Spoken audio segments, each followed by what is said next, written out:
Erin Burnett had on Marco Rubio to talk about Syria. And the reason why this interview is so interesting is because these are the two biggest empty suits in their businesses. So Rubio is massively insecure. If you don't believe me, go back and look in the archives at some of his speeches. He gave a speech at the RNC. It was just, like, you could tell he's trying to have, like, soaring rhetoric and inspire people and have these great speeches, but his speeches are always, like, vapid and airy. Like, there's no specific policy proposals. It's just like, you know, we should be good people! Okay, thanks, Marco. The fuck does that mean? And it always falls flat. Like, he thinks he's nailing it, but it's like, no, you're just trying too hard and you're kind of awkward looking. And also, his knowledge of politics and economics is non-existent. I mean, he made a fool of himself. Remember when he drank the water in his response to Obama's State of the Union address? And, like, dude, and he only had like 30 seconds left in his fucking speech. He's like, and then Obama, with the national debt.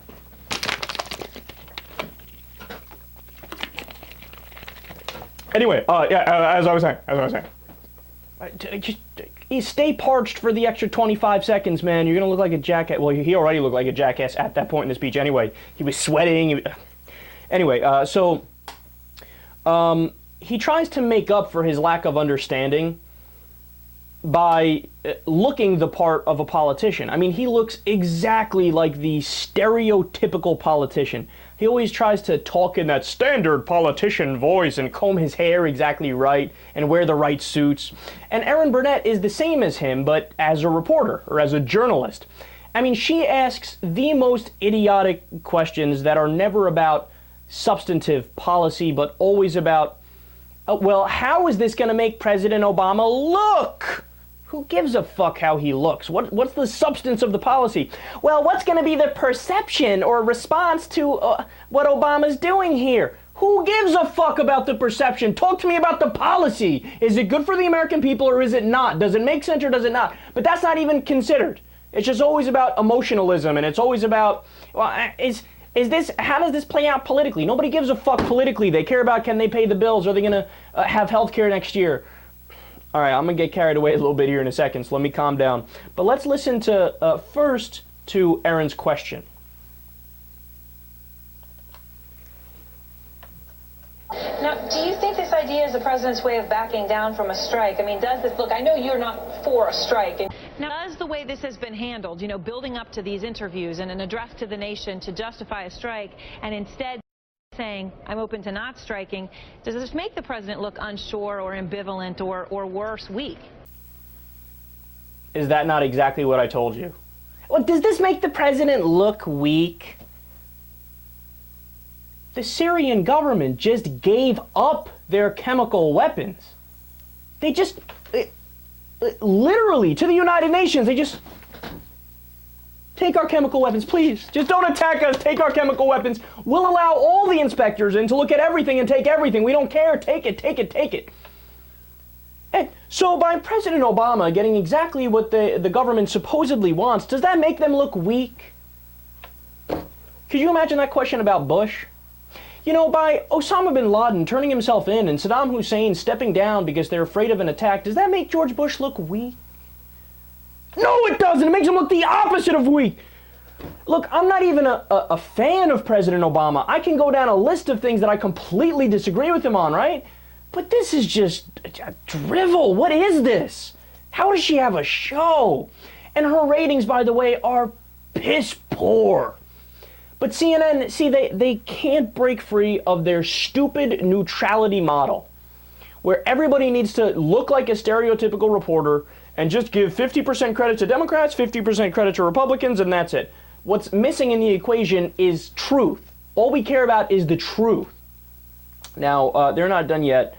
Marco Rubio is going to give probably an even worse answer.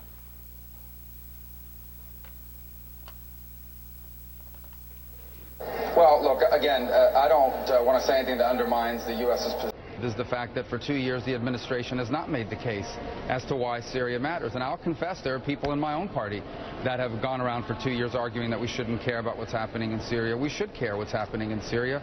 It is a vital national security interest to the United States. Now, here's why this is ridiculous coming from Marco Rubio.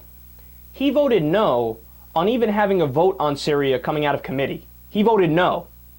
Look, I don't even know if I would have voted no in that position, because I think Congress should or could be able to vote on it. Well, actually, I'm lying. I probably would have voted no because I'm against the war.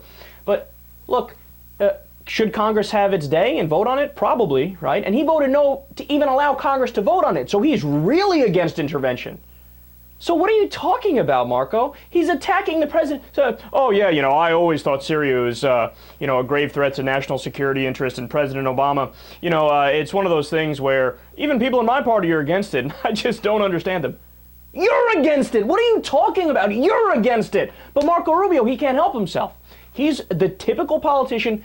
Whatever audience he's in front of, or whatever type of leading question that an anchor asks him, he has to run in that direction. Because he has no spine and no core and no thoughts of his own.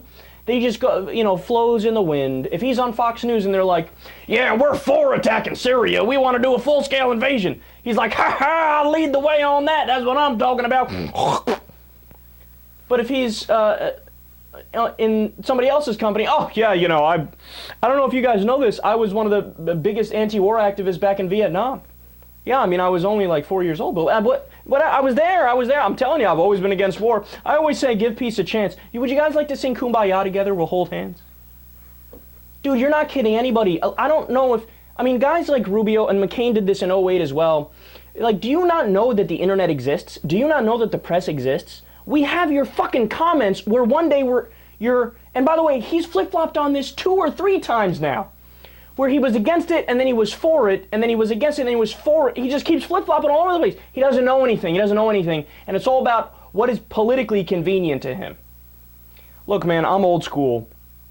I'm of the belief system that you don't need to give a fuck about politics and how things look, the optics of it, if you actually care about the policy and you act on what policy makes the most sense. But see, in Washington, there's always 2 calculations for politicians. How are we going to vote? So what's the policy going to be, right? And usually the only consideration for that is, what do my donors want? Whatever they want, I'll vote that way, right? But the other thing that they take into consideration is how can I make myself look on this issue? Do I want to portray myself to be like this or be like that? Look, that doesn't matter. If you actually have backbone and have spine and have a core belief system and you're not a fucking vapid sellout, then you wouldn't need to worry about how you look. You would just do things right, and your record would speak for itself.